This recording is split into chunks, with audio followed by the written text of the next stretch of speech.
ബോളിവുഡ് താരം സെയ്ഫ് അലി ഖാൻ കുത്തേറ്റു. ഈ ന്യൂസ് കണ്ടില്ലേ? സെയ്ഫ് അലി ഖാൻ പോലെ ഇന്ത്യയിൽ സേഫ് അല്ല. അപ്പൊ പിന്നെ സാധാരണ ജനങ്ങളുടെ കാര്യം പറയണോ? നാട്ടിൽ നിന്ന് കണ്ടവന്റെ കുത്തുകൊണ്ട് ചാവണ്ടെന്നുണ്ടെങ്കിൽ ഉള്ളതെല്ലാം വിറ്റ് ഉറക്കി നിങ്ങൾ ഇങ്ങോട്ട് പോന്നേക്ക്. നിങ്ങൾ ദുബായിൽ സേഫ് ആണ്.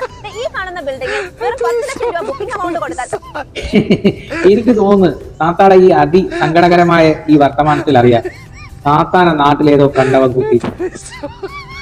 ആ കുത്തും കൊണ്ടാണ് താത്ത ഇനി കുത്തുകൊള്ളാൻ വയ്യെന്ന് പറഞ്ഞിട്ട് ദുബായിൽ ചെക്ക്. സത്യസന്ധമായ കാര്യം. അതുകൊണ്ട് ഒരു കെയറിന് വേണ്ടി, അതായത് നമ്മളും സൂക്ഷിക്കാൻ വേണ്ടിയിട്ടാണ് താത്ത പറയുന്നത്. അതായത് ഇനി കണ്ടവന്റെ കുത്തു കൊള്ളാൻ, ഞാൻ എന്തായാലും കണ്ടവന്റെ കുത്തു കൊണ്ട്, നിങ്ങൾ ഇനി കണ്ടവന്റെ കുത്തു കൊള്ളാൻ നിൽക്കേണ്ട, നാട്ടിൽ എല്ലാം വിറ്റ് പറക്കിയിട്ട് ദുബായിലേക്ക് പോകുന്നത്. സത്യം പറഞ്ഞാൽ അതൊരു കരുതലാണ്. കാരണം എനിക്ക് കൊണ്ട് നീ വേറൊരാളും കുത്തുകൊള്ളാൻ പാടില്ല എന്ന്. എന്തിനാണ് മുത്തുമണികളെ വീഡിയോ ഒക്കെ കണ്ടെങ്കിൽ ഒന്ന് സബ്സ്ക്രൈബ് ചെയ്യും കേട്ടാ. കരുതൽ, ആ കരുതൽ നിങ്ങൾ കാണാതെ പോകരുതെന്നാണ് പറയുന്നത്. കാരണം സത്യം പറഞ്ഞാൽ ചിലർക്ക് അങ്ങനത്തെ ഒരു മനസ്സുണ്ടാവില്ല. എനിക്കും കുത്തുകൊണ്ടെങ്കിൽ മറ്റവൻ കുത്തു കൊള്ളട്ടെന്നുള്ള ചിന്താഗതി. പക്ഷെ താത്താക്ക് ആ ചിന്താഗതി ഉണ്ടാ. നോക്ക്, എത്ര നല്ല സുന്ദരമായ വർത്തമാനം. എന്റെ പൊന്നു താത്ത, വീഡിയോ ചെയ്യാൻ കണ്ടന്റ് ഇല്ലെങ്കിൽ ഇമാതിരി മൂഞ്ചിയ കണ്ടന്റൊക്കെയാണോ എടുക്കല്? നമ്മുടെ നാട്ടിനെക്കാട്ടി സുന്ദരമായ നാട് ഏതാ ഉള്ളത്? എല്ലാ നാട്ടിലും ഉണ്ട് പ്രശ്നങ്ങൾ, മനസ്സിലായില്ലേ?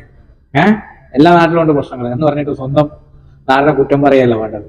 പരസ്യം ചെയ്യണമെങ്കിൽ ചെയ്തോ, പക്ഷെ അതിന് വേറെ കണ്ടന്റുകൾ കണ്ടുപിടിക്കും. അല്ലാണ്ട് ഇമാതിരി ഊള കണ്ടന്റ് ഒന്നും എടുത്തിട്ട് വരല്ലേ. ആൾക്കാർ ഊക്കി ഉറിയിൽ കയറ്റും താത്ത.